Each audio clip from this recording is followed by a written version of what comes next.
students, I hope your preparation is going good. If not, don't worry. Sri Gurukula is here to help you. And I am Anmol Yadav.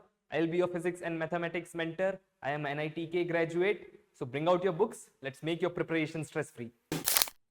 So today's question is find the magnitude of x vector.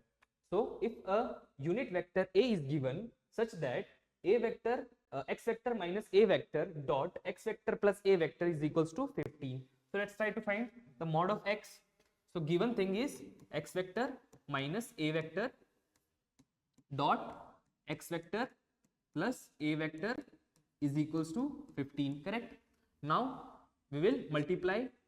Now so x vector into x vector dot x vector, x vector dot x vector, x vector dot a vector plus x vector dot a vector minus times a vector dot x vector minus times a vector dot x vector and minus times a vector dot plus times a vector means minus times magnitude of means minus times of a vector dot a vector is equals to 15.